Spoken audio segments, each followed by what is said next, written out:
Ehi compare, ci può suonare, chi si suona.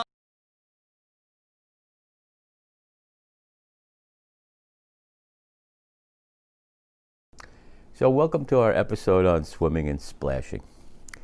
Man, and in fact all mammals, have a long and tangled evolutionary history with water.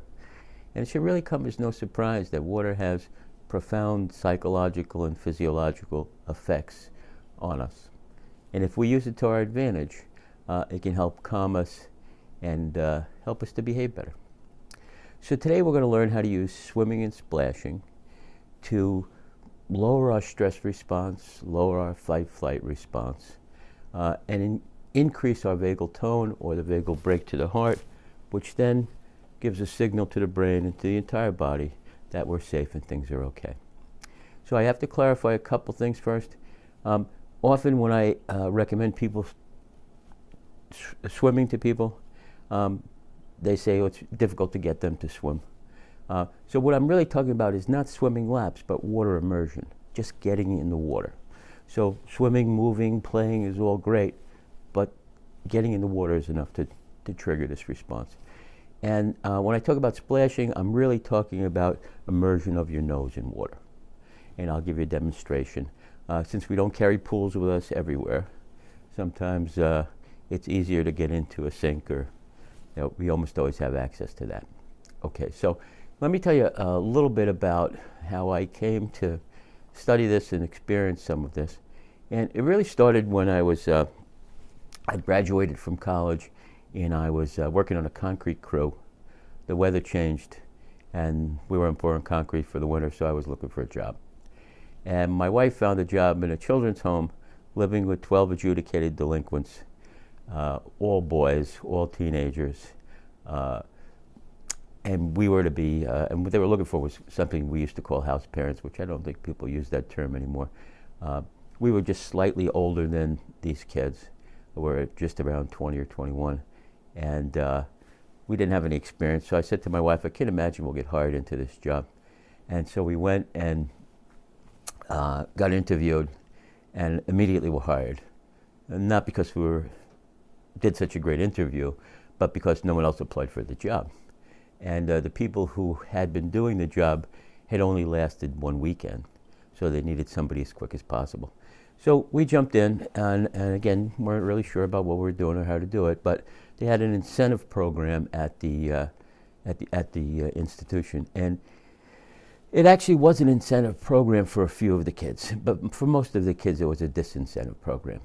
So for those kids who did really well, which was a couple, they got privileges and they got good levels on the incentive program, and it set all their privileges like bedtime and off-campus time and things like that. But most of the kids reacted pretty poorly when they got their levels, and often caused a meltdown when people got assigned whatever their incentive level was. But it also was troubling when you tried to reinforce some of the things they had earned, so to speak. So for example, if you have a 16-year-old and his bedtime is set at 7 p.m., that could cause a meltdown just trying to get him into the room. So again, it seemed like it caused more problems than it resolved. Anyway, one of the things that was difficult was Sundays, and I think that was because generally it's a long weekend, but people are getting ready and geared up to go back to school the following day, and that can be challenging. So, and when you have 12 boys together, all teenagers, all who have been in some kind of trouble or another, you can expect there's a significant amount of trouble most of the time. Anyway, so what we started to do on Sundays was the children's home had a gym and they had a pool.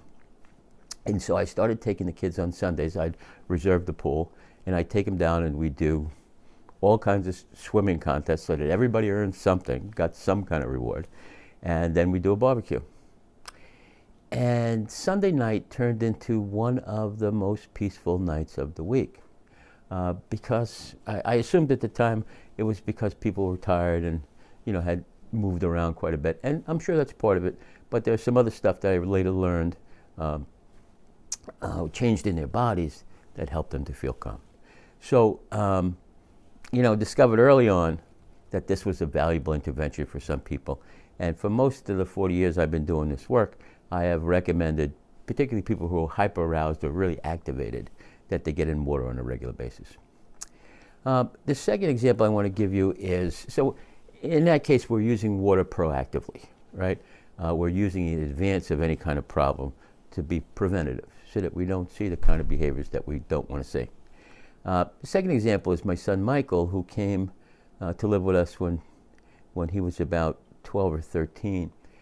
Michael has autism, but he also had some significant trauma in his life and was highly dysregulated, and fight-flight response got turned on real quick and could get quite aggressive and very quickly. So the first year we were together, we swam every day. And not only did we swim every day, but we swam Christmas and Thanksgiving, and people said to me, don't you think that's a bit much? And I said, no, Christmas and Thanksgiving are the days he needs it the most, because those are the days that, we can't predict what will happen. There's lots of excitement, lots of change, lots of people around. So really we use swimming not only to reset his idol, but to reset mine. So together we'd have a better day if we both started our day by being nice and calm. And the third example is of splashing, and in more of a acute sense. So I was on vacation actually, and this kid called me, and she was having intrusive thoughts. And her intrusive thoughts were about this episode that happened quite a while ago when she was a young teenager. And it's pretty horrific what happened to her. And intrusive thoughts come in, and you can't get rid of them. But they also change the state of your body back to what it was like when the event occurred. So we talk on the phone a little bit, and she says, I really need to come and see you. And I said, well, I'm 400 miles away, so that's going to be a little difficult. And typically what we'd do is she'd come see me, and we'd do some tapping, and that would help her out. Anyway, that wasn't possible that night. And so I said, let's do something to get your body settled down again and maybe help the intrusive thoughts go away. So I always start with a body scan. So I say, on a scale of 1 to 10, 10 being really upset, 1 being really calm, where are you? She says 9 or 10. I said, okay, let's head to the bathroom with the speakerphone, put it on the sink, get some water going, body temperature or cooler, not hot, not real cold, and I want you to do some splashing. And again, it's a thing that we had done multiple times together. And it's a matter of getting water into your hands, getting your nose in the water 5 or 6 seconds, 5 or 6 times, and then we go back to the body scan. So we go back to the body scan, and I say, well, how do you feel now? On a scale of 1 to 10. She says, well, I'm a 1 or a 2. So well, what are you going to do? She said, well, I think I'll go have dinner. I'm hungry. So quite a fantastic change, all in just a couple of minutes. So those are some of my examples. Let me give you a demonstration of the splashing. We'll do that right now.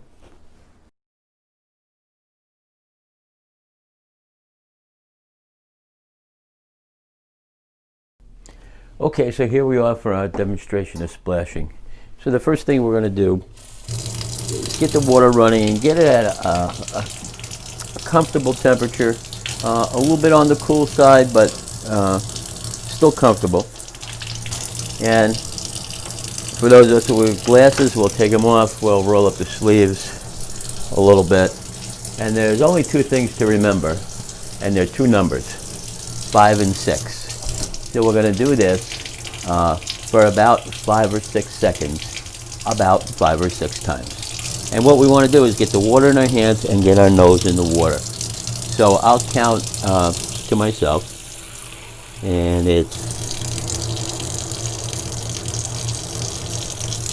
that's 1,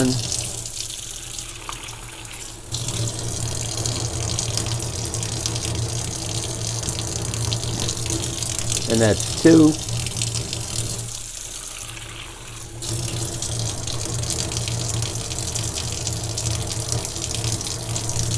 and that's 3,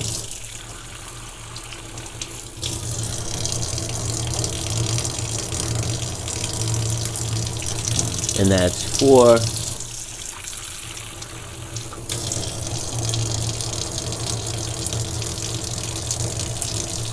and 5, and one last one.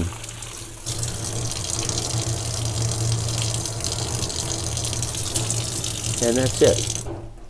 Now what I'll do is, in a moment, go over some of the research with you and tell you why that's causes such a powerful response in our body.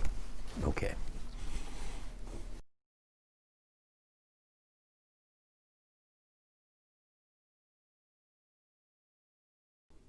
So now let me tell you about some of the research, some of my favorite research on splashing and swimming, or water immersion and facial immersion.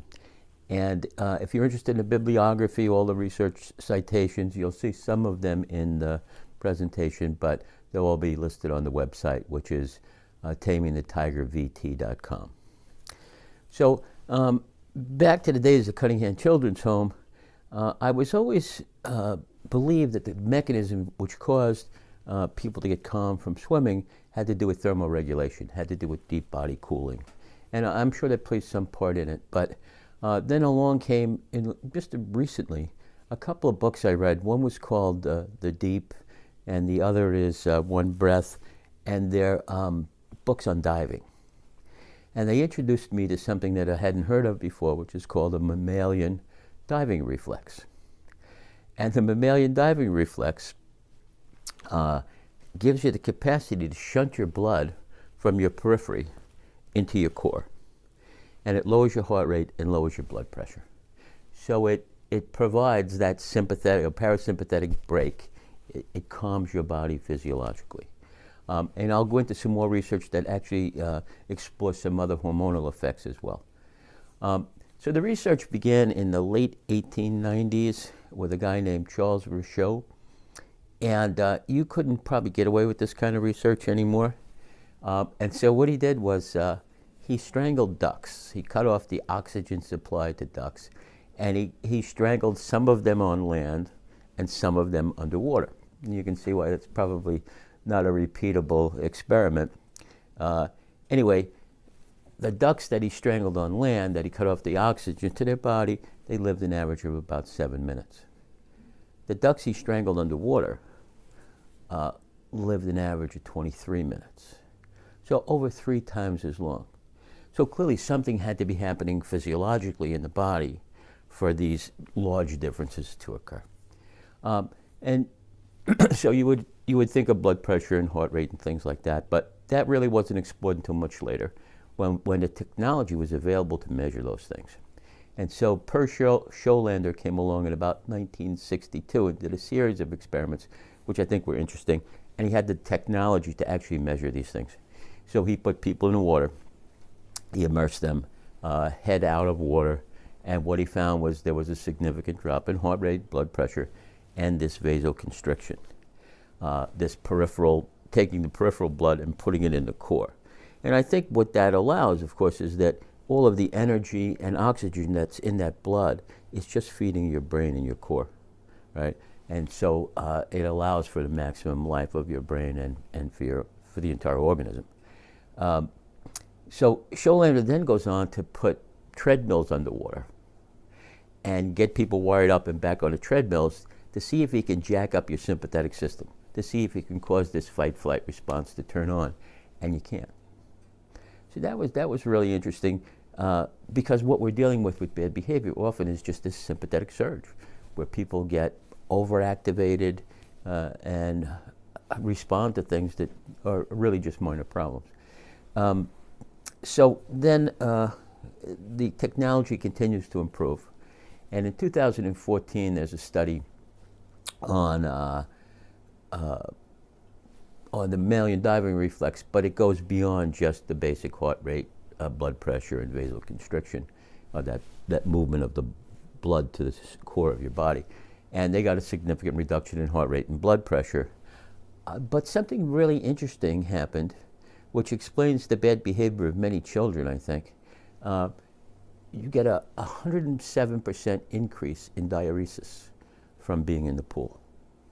That means you got to pee over twice as much.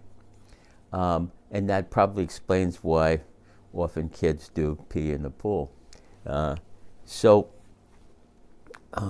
what's interesting about that is that the hormone that regulates how much you urinate is called vasopressin, or antidiuretic hormone. So as that decreases, you pee more. When it increases, it reabsorbs all the moisture out of your urine so that you pee very little. But it's also responsible for other things, for vigilance, for defensiveness, for mobilization, activation, and aggression. So when you bring your vasopressin down, you bring your capacity to get into these bad behaviors down simultaneously. And they also found that it affected a number of other hormones. And one of the interesting things about the study, again, based on my experiences, that I believed that cooler water was better. And in fact, that turns out not to be true. That pool temperatures in the 80s are just fine to trigger this response. And if you get it to really low temperatures, it kind of turns on your sympathetic system a little bit. So the best thing is a cool pool, or lake, or a stream, or whatever. And then, to switch over to splashing for a moment. Jimmy Durante used to say, "Only the nose knows," and he was right about the nose knowing about the mammalian diving reflex. So what we found is, or what's been found is that when you immerse your nose in water, it quickly triggers this bradycardia, slowing down of the heart. Again, sends a signal to the brain, be calm, everything's okay. And you can look at the data I have up here, and it's interesting because you can see from the point at which they do the immersion, it's about 4 breaths. And then their heart rate goes to about half of what it was. So it's a very quick way to cure tachycardia, or a heart that's racing, which is one of the symptoms of people who have behavioral struggles. So I would say the thing to remember is that water immersion, facial immersion, swimming and splashing work very quickly to take away the physiological capacity to misbehave, right? And that it really can be used in 3 ways. The first way is preventative, is let me reset your idol by using it on a regular basis. And I often see people who say, I can go once a week or twice a week, and for me that's just not enough. You want to reset that as often as possible, and particularly with people who are really difficult, every day. The second way is that when you're anticipating an episode, somebody starts to escalate, that's a good time to get into the splashing, because that can avoid the episode entirely and help them calm down. And the third way is if they've had an episode, many people take a long time to recover from that episode. So if you put them in water after they've had an episode, again, turns on that vagal brake automatically, message to the brain, be calm, everything's okay. So I highly recommend that you splash and swim on.